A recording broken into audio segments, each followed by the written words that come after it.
J'ai quitté la France, j'ai vendu ma maison, j'ai vendu ma discothèque, mais j'ai tout vendu, ce que j'avais, mes voitures, voilà.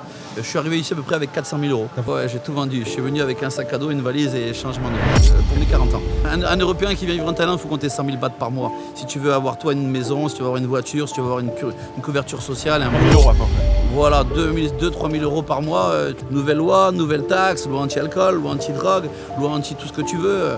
Ici en Thaïlande, il n'y a pas de loi, on fait ce qu'on veut ici. Que penses-tu des médias français qui véhiculent parfois une image un peu pas top sur la Thaïlande? Moi je pense que c'est un peu, alors du tout dans la prostitution, c'est là où tu veux en venir, je suppose, c'est trop, c'est abusé, il faut arrêter, voilà, ça a changé, il y a des bars à filles, il y a des filles, mais comme partout dans le monde, tu vas en Espagne, tu vas en Hollande, tu vas en Belgique, partout c'est la même chose, donc c'est plus le cliché d'avant, la Thaïlande maintenant c'est devenu autre chose, c'est devenu le pays, comme on dit, le pays du sourire et des belles choses, voilà, c'est beaucoup moins qu'avant, tu vas sur Pattaya, tu vas dans des endroits où il y a des rues bien spécifiques sur Bangkok, sur Phuket, il y a vraiment des petits environnements, c'est plus comme avant, faut arrêter ce cliché là.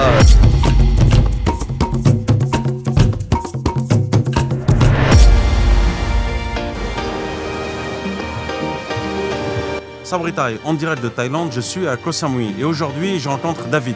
Si l'actualité en Thaïlande vous intéresse et que vous voulez avoir des astuces pratiques, n'hésitez pas à rejoindre mon canal Telegram et la newsletter, je vous mets les liens en description.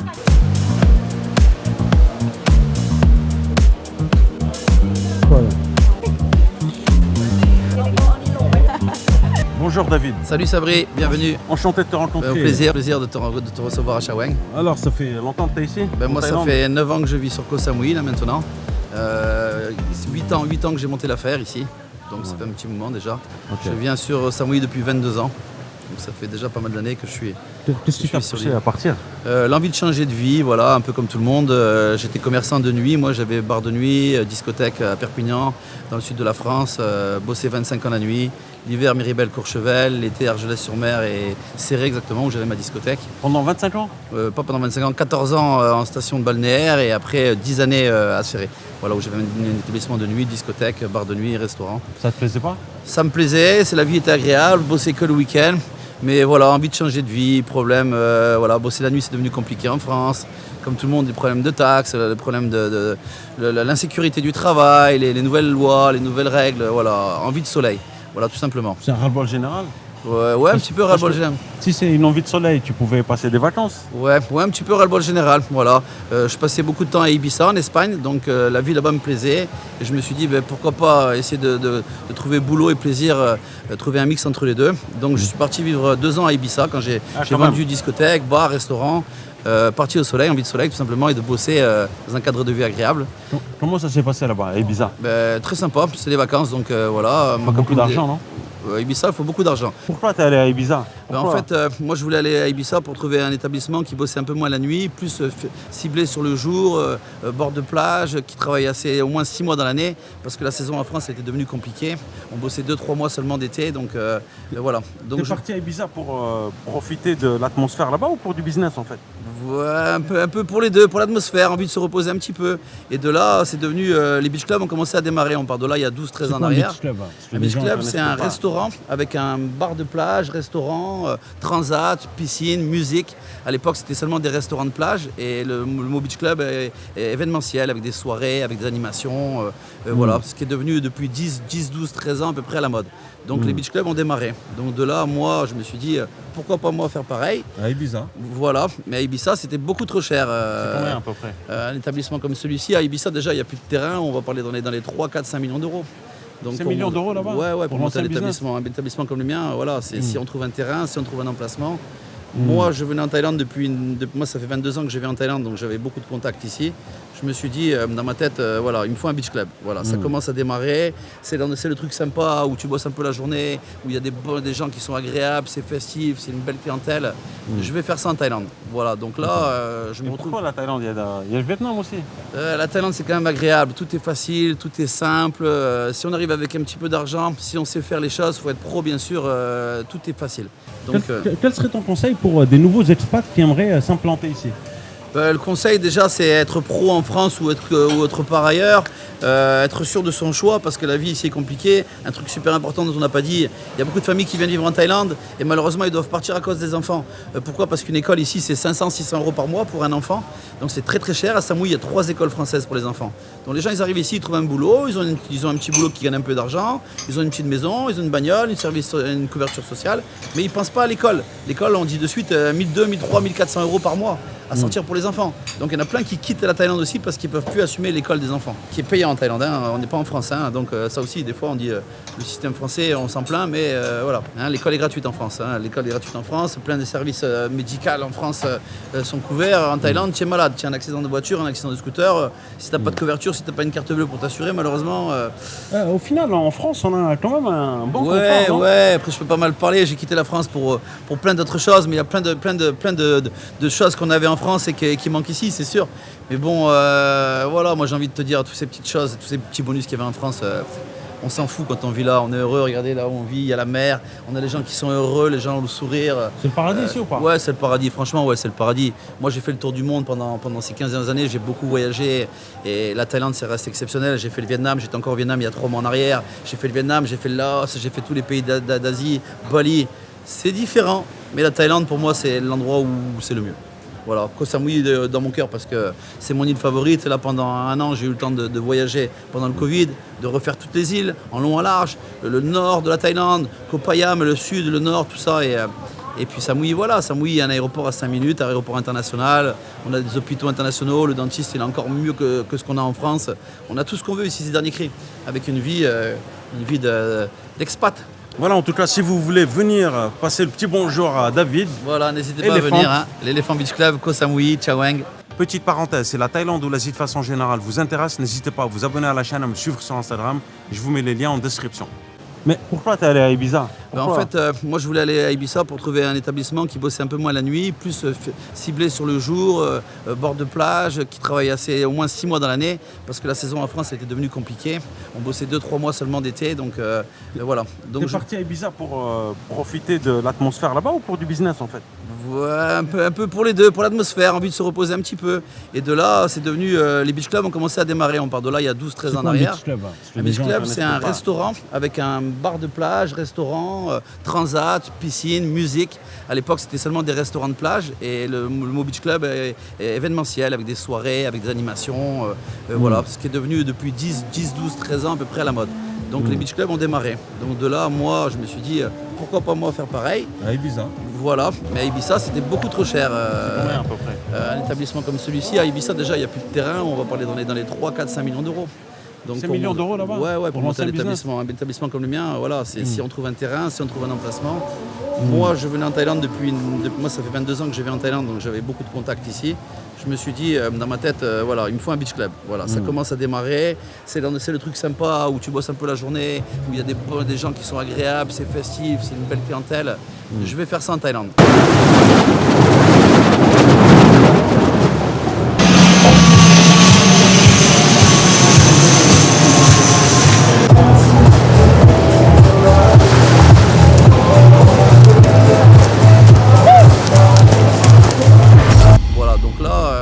Pourquoi la Thaïlande? Il y a le Vietnam aussi. La Thaïlande, c'est quand même agréable. Tout est facile, tout est simple. Si on arrive avec un petit peu d'argent, si on sait faire les choses, il faut être pro, bien sûr, tout est facile. Tout est facile à condition de payer, de savoir faire et de respecter là où tu arrives et de te dire, bon, ben, je viens apporter quelque chose de nouveau, quelque chose de bien pour eux. Parce que c'est toujours pareil, quand on vient ici, c'est pas à la base pour nous, c'est pour qu'eux ils t'acceptent d'abord. Et quand tu es bien accepté, là toi tu peux faire du business. Qui eux t'acceptent? Les Thaïs. Il faut savoir que... Il y a des choses à respecter. Il y a 10-15 ans en arrière, les grosses affaires c'était tenu par les Thaïs. Il n'y avait pas beaucoup de farangs qui étaient encore trop ici, qui avaient investi. Les farangs? Les farangs c'est les touristes, c'est les touristes étrangers. Les étrangers, on appelle ça les farangs. Donc à l'époque, les farangs venaient tout juste d'arriver, les grosses affaires étaient au départ réservées pour les Thaïs, sur Samui. Voilà. Moi, c'était uniquement les locaux, c'était dur de se faire. Voilà. Pas évident de trouver des établissements, pas évident de trouver des emplacements de qualité, bien placés, où on puisse investir en sécurité. Comment se faire respecter ici en Thaïlande? Bah, ici Par les déjà, Thaïs. moi je pense que déjà si tu es droit dans tes baskets, si tu es carré, si tu es honnête, si tu respectes les gens, être poli, toujours savoir qu'on n'est pas chez nous, c'est eux qui nous acceptent, c'est à nous de nous faire accepter. À partir de là, moi je trouve que la vie elle est simple, il faut l'honnêteté. Tu seras jamais chez toi ici? On l'est sans l'être, on va dire. C'est un peu bizarre ce que je dis, mais c'est la quoi, Thaïlande, hein ça reste toujours. Du jour au lendemain, tout peut changer. On dit toujours ça, tout peut changer. Moi, j'ai envie de dire non, parce que quand même, c'est quand même maintenant, aujourd'hui, tout est mandaté, on passe chez l'avocat, il y a des vrais contrats. Donc en 15 ans, tout est devenu plus européanisé, on va dire. Voilà, Est-ce au niveau que du si tu business. passes 30 ans, 40 ans en Thaïlande, est-ce que tu peux être considéré comme un Thaïlandais, comme un des leurs? Non, non, non. Si tu justifies que ça fait 10 ans que tu vis en Thaïlande, tu peux demander la carte d'identité thaï.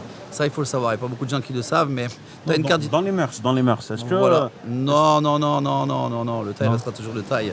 Thaï restera Les pareil, Thaïs n'ont bien jamais sûr. été colonisés, le Thaï n'a jamais été envahi. La Thaïlande, c'est un pays à part. Et ils ont bien raison, ils protègent leur patrimoine. Et moi, je comprends tout à fait. Voilà, à nous de nous intégrer, à nous de faire les choses bien, dans le sens qui va bien pour tout le monde. Et puis ça va bien, là. Voilà, on a du soleil toute l'année, on a du bien-être, le cadre est agréable. il y a quand même, c'est un pays différent, la culture est totalement différente. Ah, tout Est-ce à- que c'est facile à comprendre ou pas parfois? Au Il y a début, des il faut du temps. Voilà. Moi, je suis assez speed. Je suis un businessman. Je suis un Ça hyperactif. Boum, moi, c'est action-réaction. Donc, action-réaction, au début, les Thaïs, ils ne comprennent pas trop ça. Hein. Ils vont dire doucement, on fait bien les choses. C'est vrai ça? Voilà, c'est assez dur de vite. C'est pas dans leur truc. Donc, moi, j'ai mis du temps à comprendre le système. Une fois que j'ai compris qu'il fallait y aller mollo, il fallait y aller cool, il fallait surtout prendre le temps d'expliquer, de faire comme eux, en fait. Hein. Pour vivre à la Thaï, comme on dit, c'est l'expression vivre à la Thaï. Sans ça. Pourquoi t'es speed? C'est vrai qu'on le voit un petit peu, hein, mais t'es Ben, speed. je suis un hyperactif, voilà, c'est comme ça. Je me lève le matin, je suis speed, je me réveille. La vie, elle va rapidement. J'ai 45 staff. Le matin, tu te lèves, il y a plein de choses à faire. En France, tu peux prendre le temps d'organiser ci, d'organiser ça. Par contre, en Thaïlande, non, il faut tout contrôler. Il faut derrière sur tout ce que tu fais. Ça peut paraître simple, le business, mais ça l'est pas en fait. Voilà. Est-ce que tu parles thaïlandais? Non, non, non, non, non, non. C'est important de parler thaïlandais Non, ou pas? non, non, Honnêtement, je est-ce que connais c'est important? quelques mots. J'aurais aimé apprendre à le parler, mais déjà je parle anglais, français, espagnol. Il y a beaucoup. Pour apprendre le thaï, il faut soit aller à l'école ou avoir une copine thaï. Donc voilà, pour moi, le thaï, c'est assez compliqué. Est-ce que c'est important d'apprendre le thaï pour le business ou pas? Honnêtement. Ouais, Ou ouais. t'as pas besoin? Ouais, je regrette de ne pas parler le thaï, c'est sûr. Mais alors d'aujourd'hui, il faudrait aller à l'école. Donc Rudy, aller à l'école. Alors d'aujourd'hui, j'ai plus envie d'aller à l'école. Voilà, j'ai un cadre de vie agréable, ma vie elle est super cool comme ça. J'ai des employés qui font la traduction pour moi. Tous les gens avec qui tu as affaire maintenant, la nouvelle génération parle anglais. Donc finalement, on parle tous anglais, même si c'est de l'anglais petit chinois, comme on dit Donc ici. le thaï n'est pas nécessaire au final. Non, le thaï n'est pas nécessaire au final. Voilà. C'est un petit bonus. C'est mieux de savoir parler thaï. C'est beaucoup mieux et c'est beaucoup plus simple quand on fait du business pour des négociations ou pour plein d'autres choses. Mais non, il n'y a pas besoin de. C'est tous ceux qui ont peur de venir en Thaïlande parce qu'on ne parle pas le thaï.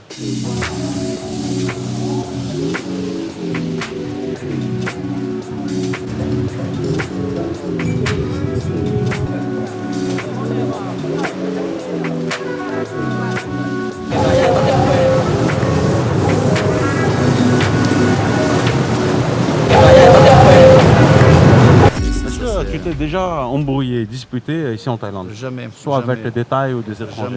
Jamais. Non? Jamais. Voilà, faut savoir qu'ici, vaut mieux éviter de s'embrouiller avec des gens, comme on dit. Et puis ici, il n'y a pas de bagarre. Il faut savoir qu'en Thaïlande, il n'y a que des boxeurs. Donc, par exemple, sur Ah oui. Samui, un exemple, il y a des fighters partout. Il y a des camps de MMA, de pro MMA. Moi, tous les matins, j'ai le super pro camp de Samui qui m'amène les mecs. Là, on parle de champion du monde de Muay Thai, on parle de champion du monde de MMA. Donc, ici, il faut éviter de se filer. Je sais jamais sur qui tu vas. Exactement. Donc en Thaïlande, généralement, il n'y a pas trop de bagarres. C'est rare. C'est rare. Donc là, il n'y a pas besoin d'agent de sécurité. Moi, j'ai des soirées le samedi soir. Là, il n'y a pas de videur. C'est pas comme en France.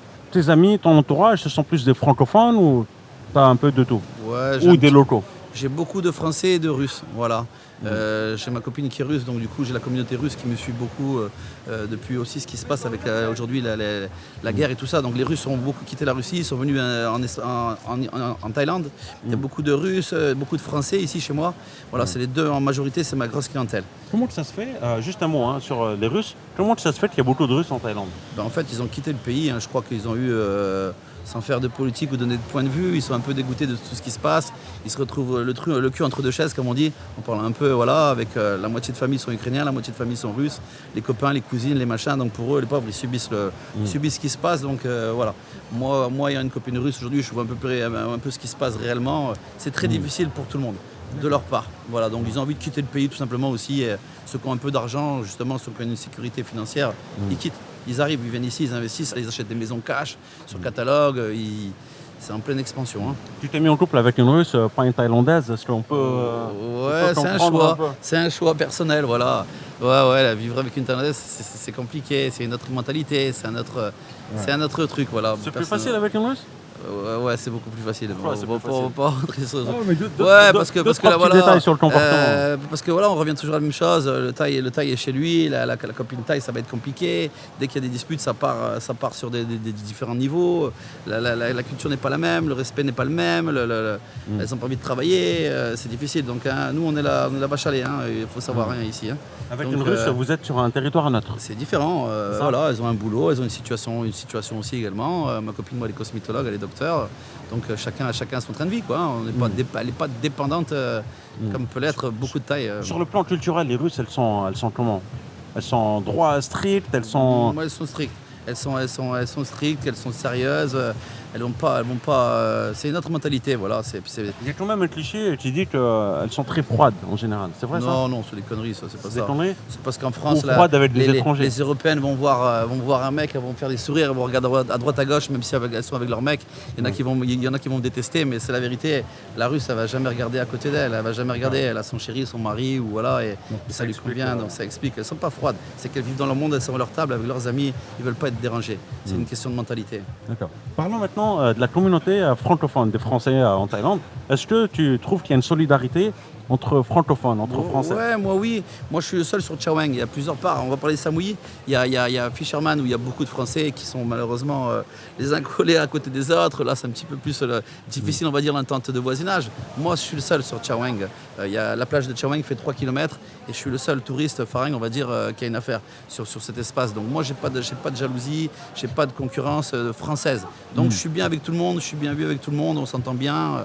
Y a pas de... Moi, j'ai pas d'animosité de qui que ce soit à droite à gauche, vu que moi je suis un petit peu excentré. Ça existe parfois ou pas entre bien dans sûr, la communauté? Bien sûr. Comme on dit, c'est un camembert. Koh Samui, c'est un camembert, on partage le camembert. Donc il peut y avoir des jalousies, je comprends tout à fait. Hein. Voilà, après, chacun fait son produit, la Thaïlande, c'est le pays du copiage. Donc moi, je me rends compte que tous les jours, on est copié. Voilà. Tous les jours. Je mets des coussins sur l'eau, j'ai des coussins flottants sur l'eau. Je suis le seul à l'avoir fait sur Samui. Et mon voisin vient d'acheter des coussins flottants. Voilà, c'est rigolo. Bon, comment tu le prends, honnêtement? Ça t'énerve ou pas? Ça fait rire, ça énerve, c'est sûr, mais bon, voilà, ça fait rire. Chaque soir, j'ai des petites lampes là, des lampes LED sur la plage en forme de cocoon, en forme d'œuf. Mon voisin, on vient d'ouvrir là il y a 2 mois, il a mis les mêmes lampes. Voilà, alors qu'on peut tous choisir ce qu'on veut. C'est comme ça, c'est le pays où on copie, on voit ce qui marche, on voit ce qui se fait. Voilà, en termes de déco, c'est pareil. C'est la guerre ou pas, honnêtement? Ouais, c'est la guerre, bien sûr, c'est la guerre. Ouais. C'est le business, on parle d'affaires, on parle d'exister. Sur Samui, c'est une île, moi je compare Samui à la Corse. C'est une île qui est tout autour de Samui, il y a des affaires, il y a des restaurants, des bars, des hôtels. Donc c'est rempli de touristes, c'est rempli de gens partout et des commerces tout autour. Donc qui va exister et comment être le meilleur. Donc voilà, qu'est-ce qu'on fait? La concurrence, on dit parfois qu'elle est bonne. Ouais, la concurrence est bonne. Quand tu fais partie des meilleurs, on te copie, c'est cool. Moi, je dis toujours, copier jamais égalé. Je peux dire ça avec le sourire aujourd'hui. Version Wish, voilà. Version AliExpress, c'est ça? Ouais, si on veut. Mais bon, voilà. Après, maintenant, c'est vrai que c'est toujours trouver quelque chose qui va marcher. Il y a tellement de différences, de business, tellement de choses ici à Samui qu'il faut exister. Donc en France, tu fais le flyer, tu mets des flyers partout, du papier, des posters. Ici, c'est interdit en Thaïlande. Tu n'as pas le droit de flyer dans la rue. Le flyage est interdit. C'est interdit, le flyer en Thaïlande. Donc c'est interdit de flyer dans les rues. Tu n'as pas le droit de donner le flyer à la main. Après, tout ce qui est affichage. J'ai reçu des flyers parfois. C'est interdit. Voilà, chacun fait ce qu'il veut après, mais tu te fais attraper.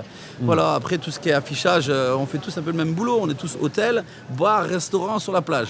Parce que tous les commerces à Samui, une grande partie sont autour de la plage. Donc qui va faire la publicité pour toi? Qui va vouloir afficher? Tu vas lui prendre un peu le pain de la bouche. Donc chacun existe séparément. Tout ce qui est magazine, ça coûte un bras. Un exemple là, à l'aéroport, quand vous arrivez à l'aéroport, il y a des panneaux publicitaires. Voilà, on parle de 2-3 000 euros par mois pour avoir un petit encart dans l'aéroport. Donc la communication est très compliquée. Donc comment exister sur l'île? David, tu as donné une image très intéressante, le camembert. comment le camembert est partagé entre les étrangers et les locaux? Ouais. Bah, en fait, c'est très simple. La clientèle, les Thaïs, ils ont leur business à eux, ils ont leur système de travail, ils ont leur façon de faire. Après, on va dire la restauration européanisée, comme on parle de beach club, on parle de bars Ils ne branchés. peuvent pas faire en fait. Voilà, ils peuvent pas faire, ils n'ont pas envie de le faire et ils n'ont pas envie de. Voilà, il faut savoir faire. Hein. On a le savoir français, comme moi je dis, le savoir européen. Moi, j'ai vécu à Ibiza, j'ai travaillé j'ai voyagé dans le monde entier. Aujourd'hui, pour créer des affaires comme ça, il faut savoir. Il n'y a pas de secret. Allez peut-être à copier chez les autres, allez regarder ce que font les autres aussi. Donc quelque part, moi, ce que je reproche qu'on me fasse aujourd'hui, j'ai moi aussi pris des idées autre part. Hein. On n'a pas inventé l'eau chaude. Hein. Tu as importé tes concepts d'où, toi? Moi, de Bali, moi ici, c'est une déco baléarique, on va dire baléarique beau. Ça peut partir de la déco, ce qui se fait beaucoup sur Tulum, au Mexique. Aujourd'hui, c'est le numéro 1. Il a explosé pendant le Covid. Ça a été plus que Ibiza encore. Il y a eu beaucoup plus de monde sur Tulum, au Mexique, qui ont ouvert des restaurants, des bars, tous les endroits branchés. Les meilleurs DJ au monde sont partis jouer là-bas parce que malheureusement, le Covid, tout était fermé, les clubs, sauf Tulum. Donc Tulum, c'est ce style de déco. Voilà, c'est déco beau, style, baléarique à la Ibiza, c'est épuré. Voilà un peu l'identité du club. Pas mal. David, petite question. Tu es venu avec combien en Thaïlande la première fois? Moi, la première fois, j'ai vendu ma discothèque, ma maison, mon bar avec 400 000 €, on va dire. Voilà. En France? Ouais. J'ai quitté la France, j'ai vendu ma maison, j'ai vendu ma discothèque, j'ai gardé les murs de la discothèque, mais j'ai tout vendu, parce que j'avais mes voitures, voilà. Je suis arrivé ici à peu près avec 400 000 €. T'as vendu le chien? Donc j'avais pas de chien, mais bon, j'ai tout vendu. Je suis venu avec un sac à dos, une valise et changement de vie pour mes 40 ans. Voilà, arrivé à 40 ans, j'ai dit envie de changer de vie. C'était pas trop tard? C'était pas trop tard, non, c'est la force. Aujourd'hui, je suis heureux. Là, dans 15 jours, c'est mon anniversaire encore. Là, j'arrive à 49 parce que ça fait 9 ans maintenant. Mon anniversaire en avance. Ouais, un petit peu. Là, aujourd'hui, je me dis, je remercie le bon Dieu d'avoir fait ce choix. C'est le cadre de vie, le train de vie, l'établissement que je gère aujourd'hui, c'est du bonheur. Parce que bon, voilà. T'es sûr de toi en arrivant aussi ou pas? Avec 400 000 €? On n'est jamais sûr de soi, mais bon, je me suis dit... Il y avait un risque un peu? Ouais, il y avait un risque, bien sûr. C'était le début des grosses affaires, on va dire, sur Samui. Ça démarrait, il y avait encore les bons plans, il y avait des établissements, des endroits à trouver. Aujourd'hui, tu ne trouves pas un terrain, là. C'est impossible de trouver un terrain, monter une affaire. Aujourd'hui, là, j'ai refusé 2 fois 1,5 million d'euros pour laisser mon établissement. Ah oui, voilà, donc là, ton établissement actuel, c'est quoi? Là, moi, aujourd'hui, j'ai investi 300 000 quand je suis arrivé ici. Donc 300 000 €. de travaux. On parle de l'éléphant. Voilà, l'éléphant Beach Club. L'éléphant Beach Club, donc c'est sur Chaweng. Donc on est numéro 1 en ce moment au terme de soirée le samedi soir. Hein. C'est Beach Club qui se transforme en club à la Ibiza, tout simplement. On va regarder le terme qui est. 120, 130 transats jour. Pourquoi tout le monde me recommande de venir ici, te rencontrer? Parce que l'établissement, au cours des années, a pris de l'ampleur. Les émissions télé. J'ai fait Harry Rosenmack, TF1. 7 à 8, voilà, donc 5 millions de vues sur l'Elephant Beach Club, le Beach Club des Français, connu avant la Full Moon. Aussi les Marseillais en Thaïlande, 4 épisodes des Marseillais en Thaïlande ici. Donc ça a fait un gros coup de com, de pub et puis c'est devenu l'endroit numéro 1. C'est une institution à Koh Samui. Tout à fait, voilà, tout à fait. Voilà. Niveau cuisine, on a des super chefs. J'ai une cuisine, je suis 4.9 sur 5 sur Facebook. On se moque pas des gens, on reçoit bien les gens. On a un staff qui est compétent. Moi aussi, je connais mon boulot. Et donc tu as eu ce business à 300 000. Voilà. J'ai investi 300 000 € de travaux. Donc je suis arrivé ici, c'était une toute petite piscine, un petit resort, une petite piscine qui faisait la moitié de celle-là, toute une grande partie là-bas qui n'existait pas, il n'y avait que des bungalows. Donc je me vois investir mes 300 000, arrive avec mon équipe de France, mon DJ, sûr de moi, on arrive, on va tout péter là. Et puis finalement, c'est pas ce qui est arrivé. Donc pour exister, il a fallu à peu près 1 an et demi, 2 ans. À ce point-là? Voilà, à ce point-là, parce qu'il y a 40, 50 affaires comme ça sur la plage. Pourquoi venir chez moi? Le nouveau mec qui vient d'ouvrir. Je suis collé à l'Arbar, le plus gros beach club d'Asie, 330 chambres. Le mec, il a 2000 personnes tous les soirs. C'est la Full Moon tous les soirs. Donc moi, comment exister? Comment t'as été accueilli au début, honnêtement? Ils se sont foutus de ma gueule. Ils ont dit tiens, le français, il arrive. Je me suis moi collé au plus gros beach club d'Asie. J'ai dit lui, il est fou, il est malade. Cette affaire, depuis 10 ans, c'était repris chaque année. Tous les ans, c'était repris. Et ils se sont dit encore un autre qui arrive avec l'oseille, il va être rincé en 1 an, 2 ans. Sauf que moi, je savais ce que je voulais faire, j'avais des idées dans la tête et puis des rêves. Donc la première année, ça n'a pas été évident. J'ai dû réinjecter 100 000 € de mon apport personnel pour exister, pour les salaires, pour les loyers, pour tout, pour commencer à survivre, que l'établissement survive réellement. Donc voilà mon 400 000 d'investissement. Hein. Et puis tu te retrouves au bout de 2 ans à avoir une affaire qui te rapporte de quoi vivre, de quoi être bien au départ. Hein, et puis ça prend de l'ampleur. Voilà. Ouais. Et alors, après 2 ans, qu'est-ce qui s'est passé? Alors au bout de 2 ans, an et demi. À la base, j'arrive avec une copine française avec qui j'étais depuis des années, mon DJ français, blablabla, l'équipe super en place là. Et je me sépare, donc je me retrouve avec un établissement, moi tout seul ici. Et là, je me dis merde, vivre à Koh Samui tout seul, 25 ans de nuit de vie de nuit, festif, de projet. En fait, c'était pas pour toi le beach club, c'est pour elle, c'est ça? C'est un peu plus, moi je me voyais à la retraite en fait. Hein, c'était pour elle, je me suis dit voilà, tranquillou, ils vont eux s'en occuper, je voulais une petite plage, tranquillou, être peinard. Mais finalement, donc je me retrouve tout seul avec un beach club sur le dos, tout refait. Alors je me dis qu'est-ce que je fais? Je vends pas, je vends pas. J'ai le doute.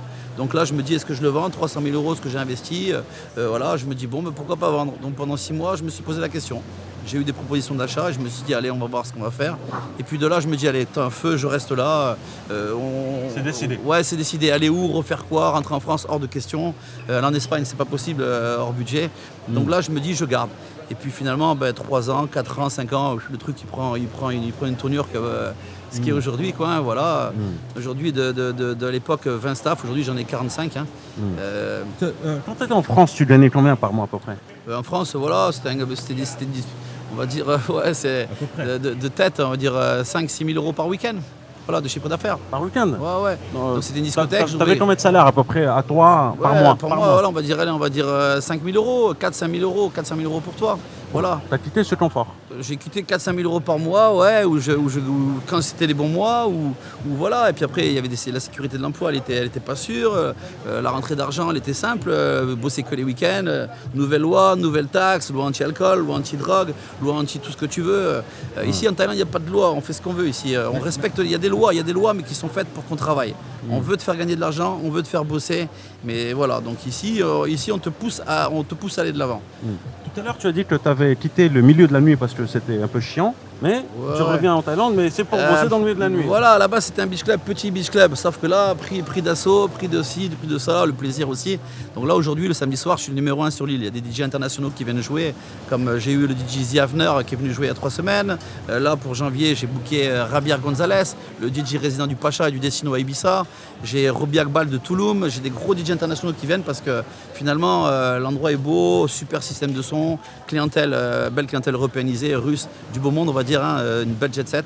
Donc tous les gens de Samui de 30, 50, 60 ans viennent là le samedi soir. Parce que c'est l'endroit branché où tu as envie d'être vu, où tu as envie de te faire plaisir avec du son de malade, quoi. Voilà, tout simplement. Donc aujourd'hui, j'ai envie de dire, le travail est devenu plus simple. Voilà, j'ai une belle vie, j'ai une belle maison au bord de la mer, j'habite sur les rochers, jet ski, voiture de luxe, comme on dit toujours. Voilà. Donc la vie, pas jet set, mais la vie agréable, tout simplement. Voilà. Il te faut combien dans ton train de vie pour vivre par mois à peu près? On va dire un train de vie normal, une personne qui vient ici, européen. Non, toi. C'est un Européen qui vient vivre en Thaïlande, il faut compter 100 000 bahts par mois. Si tu veux avoir toi une maison, si tu veux avoir une voiture, si tu veux avoir une couverture sociale, un 3 000 euros à peu près. Voilà, 2-3 000 euros par mois, tu vis en Thaïlande. Voilà. Moi, mon train de vie, on va dire plus 8-10 000 euros par mois. Voilà, je voyage beaucoup, je me fais plaisir, j'ai de la famille à Bangkok, donc c'est 50 minutes d'avion, je fais beaucoup de voyages. Je travaille 7 ou 8 mois dans l'année, et le reste du temps, je profite, je voyage. J'ai des managers, j'ai 4 managers, j'ai un bras droit, Chino, mon manager français qui est là. Est-ce que tu stresses ou pas? Ou est-ce que tu es toujours en vacances ici? Je stresse plus. Ici, tu es en vacances toute l'année. Quand tu as un boulot qui est sérieux, quand c'est bien contrôlé, quand c'est bien géré, quand tes staffs sont honnêtes, quand tes managers sont en place, tu te lèves le matin, tu prends ton scooter ou ta voiture ou ton jet ski pour venir bosser. Moi j'arrive en jet des fois, là, mon petit plaisir, là, c'est excellent. Donc, en jet, voilà, en jet ski, ouais. J'ai une maison sur la plage, donc voilà, je prends le jet ski à la maison, que j'arrive là le matin en bossant en jet. Tenue de travail tenue de travail, non pas aujourd'hui, mais bon voilà, donc c'est que du bonheur. Alors même quand tu prends ton petit scooter, le matin tu vas bosser, il fait beau, tu sais pertinemment que tu vas avoir des clients. Moi en saison, là on vient de reprendre après le Covid, ça a été difficile. En saison, moi, à 13h, je suis full. 13-14h, c'est full. Ouais. Donc, tu peux me dire, est-ce qu'il y a du monde, est-ce qu'il n'y a pas de monde? Samui, c'est plein tout le temps, c'est plein toute l'année. T'as combien de staff ici? Là, j'en ai 40, entre 42 et 45. Ok, des Thaïlandais, Birmans Il y a 5 Thaïs. J'ai 12 Thaïs, en fait. J'ai 12 Thaïs, le reste, c'est des Birmans. Voilà, c'est difficile. Comment tu fais pour les gérer? Eh ben, les gérer, je suis un peu Pascal le grand frère, hein, voilà, c'est un peu, on va dire, c'est le daron. Hein. C'était là pour eux. Avec force, non, sans force, au contraire. Le respect, les aider quand ils ont besoin, là, toujours être derrière eux. Je suis un peu le soutien familial. Hein. Il y en a qui disent, ouais, faut faire attention aussi, ceux-là, ils sont honnêtes, ils sont carrés, ils sont réglo. Ils n'ont pas le vice. Il n'y a pas le vice de vouloir se plaindre. Ici, il n'y a pas, comment ça s'appelle, les services où tu vas te plaindre pour les contrats, pour tout ça, là, machin. Je ne sais même plus le nom en France, j'ai quitté le système, là, que tu te plains quand tu as des problèmes avec Prud'homme. Prud'homme, voilà. Le prud'homme, ça n'existe pas ici. Voilà, j'ai tellement oublié ce mot qui m'a fait maudire pendant des années.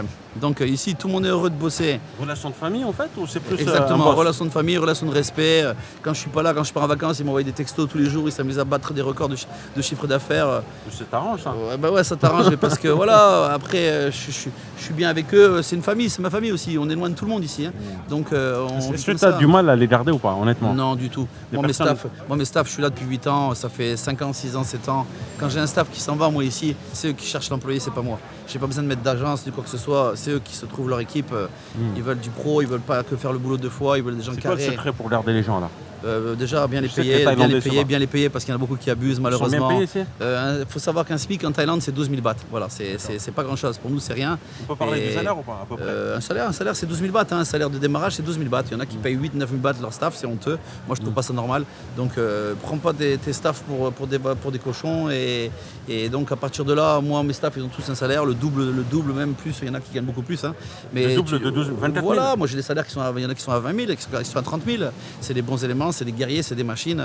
Quand tu te retrouves le soir avec 300-400 personnes dans ton établissement et qu'avec 40 staff tu arrives à recevoir tous ces gens, machin, tu es bien content. Donc on dit toujours faut savoir semer pour récolter. Voilà. Donc en Thaïlande, il ne faut pas être gourmand, faut les respecter. Sans eux, on n'est rien du tout.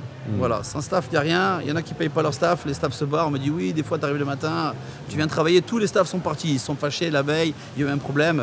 Ouais. Si tu arrives à ce niveau, c'est que toi tu as eu un hic déjà à la base, tu n'as pas fait ton boulot. En fait. Et voilà, donc à partir de là, où c'est comme avec tout le monde, tu es droit dans tes pompes, tu marches droit, tu respectes les gens, voilà, il n'y a pas de souci. Hein, Est-ce qu'il y a des erreurs à ne pas faire ici en Thaïlande? Ouais, arriver en pays conquis, se dire moi j'ai de l'oseille, moi je sais faire, ou arriver se dire ouais on fait ce qu'on veut, ou arriver sans avoir de trésor. Il y en a qui arrivent qui montent des affaires. Faut savoir qu'il y a des saisons. Il y a la saison des pluies, c'est octobre, novembre. Aujourd'hui, là, c'est la saison des pluies. Donc octobre, novembre, on bosse pas parce qu'il pleut. Et mai, juin, c'est très calme. Il fait trop chaud, il fait 50 degrés. Donc il y a 4 mois où ça bosse pas. Donc ça bosse pas, zéro. Donc les grosses affaires, eux, ont la chance, ils bossent. On travaille toute l'année, mais les petites affaires, ils bossent pas. Donc les gens, ils arrivent avec 100 000 euros. Ils montent une affaire. Je monte une affaire en décembre, janvier, février, mars. Waouh, c'est le top. Je gagne de l'oseille. Et après la basse saison, ils ont plus de trésor. Donc là, tu es mort. Donc tu dois payer les loyers, tu dois payer les charges, tu dois payer tout ça derrière, tout ce qui est gouvernemental, il y a tout un arriéré. Donc les gens qui arrivent ici avec de l'oseille sans trésor, ils sont morts. Donc je pense que sur l'île, il y a 90% d'échecs. Moi, en termes de faringues, en termes d'Européens qui sont venus ou étrangers, qui montent des affaires, moi en 9 ans largement. Et quand je dis 90, j'ai raison. C'est vrai. Donc pour toi, sur 100 personnes qui ont lancé des business, il y en a 10 qui sont restés. 10, voilà, Donc sur 100, il y en a 10 qui restent. Hein. Donc c'est 90%. Donc les mecs, ils arrivent ici, ou alors ils sont pizzaïolo en France, ou ils ont une affaire d'entreprise, ils disent bah non, on va en Thaïlande, on va monter un restaurant, on va monter ça, c'est facile. Il y a du monde, il y a plein de gens ici. On a l'impression que c'est facile à faire. Mais il y a tellement de concurrence que finalement, c'est pas facile d'exister. Donc il y a ce piège un petit peu. Si demain, moi j'arrive, je crée un beach club juste à côté, je copie ce beach club. C'est ce qui est arrivé. Est-ce que ça va marcher ou pas? C'est ce qui est arrivé, il y en a qui l'ont fait à côté, ils ont monté 4 millions d'euros, on va pas citer non parce que c'est comme ça, mais faites. Après, vous faire, c'est une chose, il faut savoir exister et puis faire du bon, c'en est une autre. Hein. Il y en a qui arrivent avec de l'argent pareil, ils savent pas faire, donc c'est bien d'avoir de l'oseille. De vouloir, moi j'ai de l'oseille, je fais ça, je monte ci, je monte ça. T'as jamais fait ça? Non. Flambé, moi je travaille depuis que j'ai 16 ans, je suis issu d'une famille normale, j'ai les moindres euros que j'ai, les moindres bahts, aujourd'hui je les ai gagnés. Donc j'ai la valeur de l'argent, je me suis jamais pété, je me suis jamais monté plus haut que ce que j'étais. Et puis voilà, il faut savoir faire ce qu'on sait faire. Est-ce que le milieu de la nuit, parfois, ça t'a pas détourné tes objectifs? La fête, les bars, non, du tout. tout ça? Du tout, du tout. Moi j'étais sportif quand j'étais jeune, je jouais au football pendant des années, j'ai toujours eu une hygiène de vie. Et la fête, c'est sûr, la fête, moi j'adore la fête, hein, on va pas se mentir. Hein. Moi, pour avoir les DJ que j'ai aujourd'hui, pour suivre le mouvement, il faut aller à Ibiza, il faut aller à Tulum, il faut aller à Bali, il faut aller partout, il faut suivre. C'est un travail, hein. C'est comme un mec qui est docteur, il apprend les nouvelles technologies, et ben nous, il faut savoir qu'est-ce qu'il y a à la mode. Donc moi la nuit, non, c'est carré, je fais 49 ans dans 10 jours, bon, voilà. J'ai encore mes dents, j'ai plus trop de cheveux parce que c'est comme ça, mais voilà, j'estime pas être trop bien entretenu. Bon ben là je vais te présenter un peu le staff là, donc aujourd'hui j'ai 4 managers, donc là c'est Tint Tint. Voilà c'est mes employés, donc ma manager depuis 8 ans, Tint Tint. Voilà, et Bobo aussi mon beach manager de la plage. C'est pareil qu'on bosse ensemble, donc voilà. 8 ans que vous bossez ensemble? Ouais, ils sont la moitié de mon équipe là, ils sont là depuis 7 ans, 8 ans depuis le début. Chaque fois que je les ai eus, on va dire en 9 ans, il y en a 2 qui sont partis. Donc quand le Covid est venu, malheureusement on a fermé pendant 2 ans. Donc à l'époque j'avais 22 staff, je leur ai tous trouvé un travail, je les ai tous placés à droite à gauche, dans des boîtes de construction, dans des restaurants qui sont restés ouverts. Je leur ai tous trouvé un boulot, je leur ai prêté de l'oseille. Pour eux, pour les aider, je leur ai tous prêté de l'argent, ils ont arrêté de bosser pendant 2 ans. Et quand j'ai rouvert, ils sont tous revenus. Il n'y en a pas un seul qui n'est pas revenu, donc je leur ai tous prêté, on va dire presque 200 € chacun. Donc x20, donc si on fait le calcul, il fallait les aider à vivre, il n'y avait plus rien, il n'y avait plus de choix, on ne savait pas jusqu'où ça allait arriver. Ils sont tous revenus après le Covid, ils m'ont tous remboursé leurs dettes.